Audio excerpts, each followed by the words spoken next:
Once upon a time, in a cozy little cottage filled with the sweet smell of baking bread and warm apple pie, stood a very tall and very proud grandfather clock. His name was Hickory Dickory Dock.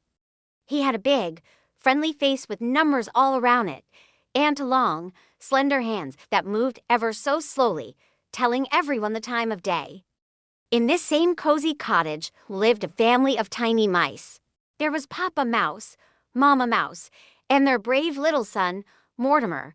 Mortimer was the smallest of them all, but he had the biggest heart and the most curious spirit. He loved adventures more than anything, especially more than his favorite snack, which was a crumb of cheddar cheese. Every day, Mortimer would watch the big grandfather clock. He was fascinated by its long, swinging pendulum that went back and forth, with a steady tick-tock, tick-tock. He wondered what it would be like to climb all the way to the top. It looked like the tallest mountain in the whole world to little Mortimer. One sunny afternoon, while Papa and Mama Mouse were busy gathering crumbs, Mortimer decided today was the day for his grand adventure. He took a deep breath, wiggled his whiskers with excitement, and whispered to himself, "I'm going to climb Hickory Dickory Dock." He started at the very bottom, his tiny paws gripping the smooth, polished wood of the clock. Up he went, higher and higher.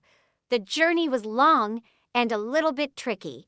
The clock's shiny surface was slippery, but Mortimer was determined. He scurried past the number 4, then 5, then 6. He was halfway there. He peeked down and saw the floor of the cottage looking so far away. It was a little scary, but also very exciting. He kept climbing, past the 8 and the 9, his little heart thumping with effort and thrill. He could see the very top now. Just a few more steps.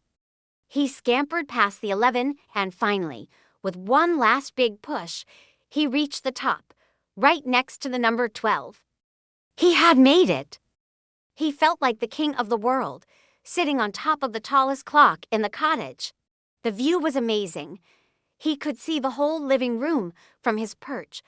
He saw the comfy armchair where Grandma whereupon, the colorful rug on the floor, and a tiny crumb of cheese he had missed near the table. Wow! He squeaked with delight. But just as he was enjoying the view, something unexpected happened. The clock's big hand pointed straight up to the 12, and with a loud, surprising chime, the clock struck one. Bong! The sound was so loud it echoed through the whole cottage. It startled poor Mortimer so much that his whiskers trembled, and he lost his balance. Whoops! Down he tumbled, sliding all the way back down the front of the clock. He landed softly on a pile of dust bunnies at the bottom, safe and sound, but a little dizzy. Just then, his Mama and Papa came rushing over. "Mortimer, what happened?" cried Mama Mouse, checking to make sure he was all right. Mortimer, still a bit shaken, looked up at the big grandfather clock and then at his parents. He took a deep breath and squeaked. The clock struck one. Papa Mouse helped him up and brushed the dust off his fur. And the mouse ran down. He finished with a smile, winking at Mortimer. From that day on, the story of Mortimer's adventure became a favorite in the mouse family. And whenever the grandfather clock struck the hour, they would all sing their little song, Hickory Dickory Dock. The mouse ran up the clock. The clock struck one.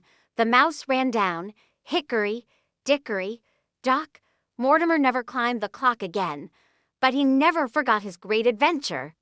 He learned that even the smallest mouse can be brave, and that sometimes the biggest adventures come with the biggest surprises. And every time he heard the tick-tock of the big clock, he would smile, remembering the day he climbed all the way to the top of Hickory Dickory Dock. Thank you so much for joining us for this wonderful story time.